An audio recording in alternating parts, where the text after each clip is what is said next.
How to Create a Glitch, the complete series.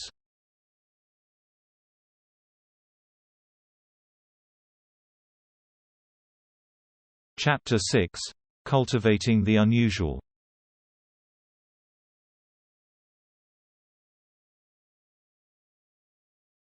In order to see past the veil of the usual, one must begin by pursuing, even cultivating the unusual or unconventional in one's life. This may be as simple as making choices which depart from the conventional or culturally appropriate.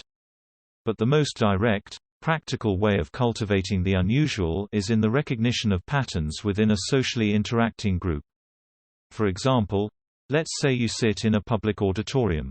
Let's say on this particular day the air conditioning isn't working in the building and the room is hot and humid.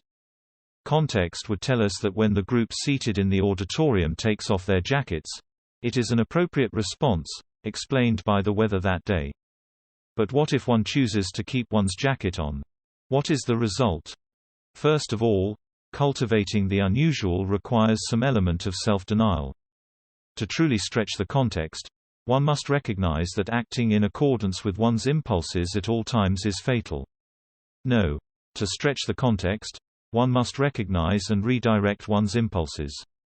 The environment in which we live is the beginning of our entanglement in context. When we react appropriately, we are falling into a stream of conscious continuity created by the unification of intersubjective minds.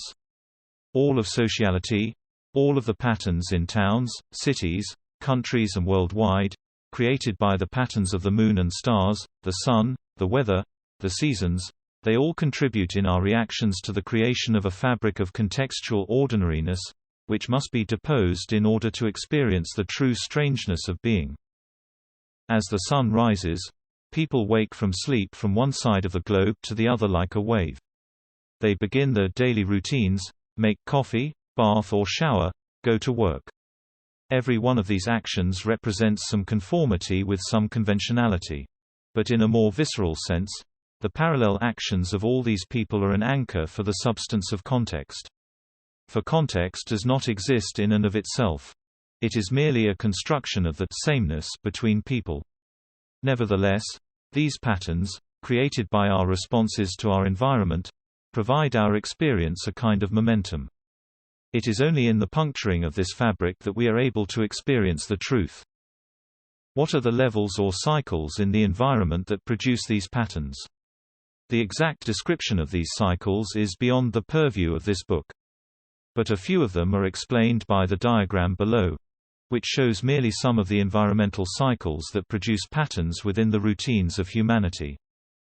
Just as in the first book in the series, it is necessary to undermine the influence of these cycles in one's life in order to experience the inexplicable.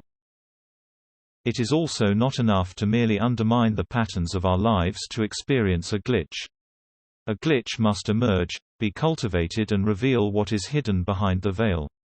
But a glitch always begins with a clue, a signification of the presence of a larger puzzle. What kinds of clues do glitches leave? They leave smells, sounds, traces in objects and things. For example, one may leave a room and return only to find a foul smell that wasn't there moments before. Perhaps it smells like paint or marijuana. Perhaps one finds something in a place it shouldn't be. These are all clues which reveal the hidden workings of the world outside our observation. Suffice it to say, when we are not present to observe, reality pays mere lip service to our expectations. But beneath that veneer, there is a deeper truth, a more absurd reality, hiding in the shadows. For example, one may leave one's place of work for lunch. As one leaves, one may see one's co-workers behaving appropriately for a place of work. But when one returns, one finds a pool of spilled fluid on the floor, which, if one investigates, one finds it to be alcohol of some kind. Or one may smell the smell of marijuana in one's office. Or one may find a stray blonde hair on one's keyboard. These are the kinds of things one must look for and most importantly not dismiss. For they are the harbingers of what goes on in the secret world beyond our expectations. Now, I am not saying that people don't behave oddly when we are not looking. What I am saying is our expectations of people's behavior is fundamentally divorced from the reality created by our lack of observation. Imagine, if for a moment, that the expectations of the world in which we think we live, with all its ordinariness, is nothing more than the fabric of context, the artificial veneer of normality created by our complacency. And in fact, this seemingly ordered world possesses no more true substance beyond our observation than does the ether. If you understand this point, then you understand what it is to perceive beyond the veil. The next step after finding those clues is to work backwards from them, draw inferences from the outlier to the unusual. How does one begin to do this? If one smells marijuana or finds alcohol in a place it shouldn't be, such as a workplace, then one must assume that the reality which one has left is one in which it is not unusual. Perhaps one thinks that one works in an office, but it is in fact a university dormitory. One thinks that one is a professional working for an employer, but one is in fact a student. The narratives produced by working backwards are myriad, but only one is true, and finding the truth is revealed by acquiring more insight and observation into what lies beyond the veil. Fundamentally, peering behind the veil is about allowing the mind to travel into the imperceptible. The imagination is not merely a place of fantasy, but a place of projection. Allowing oneself to look backwards in time, through the clues that one might find, through inference, through extrapolation, gives one perception beyond one's presence. One's imagination might reveal a narrative explaining the clues, only to find that more clues present themselves in support of a particular narrative. Thus, through small steps, one can look into the space created by one's absence, and observe the unobservable. In time, one will see that every social exchange, every gesture or movement of the body, reveals some narrative, some clue.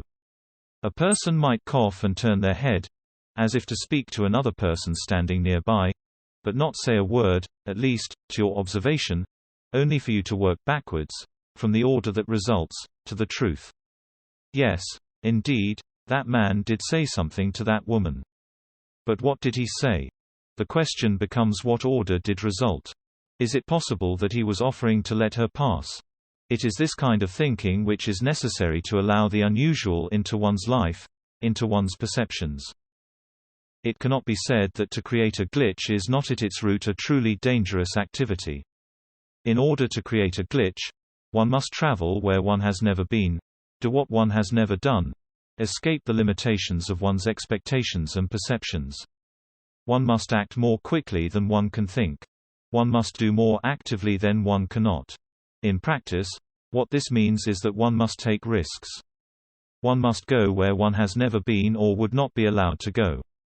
Glitching is about bending the rules of sociality, the rules created by an ordered society and an ordinary way of life. If that means one has to go into the washroom of the opposite gender, then do so. If that means one has to ignore the boundaries of ordinary social conversation, then do so. One must always stretch the limits of one's perception by rebelling against the ordinary if one is to see the truth.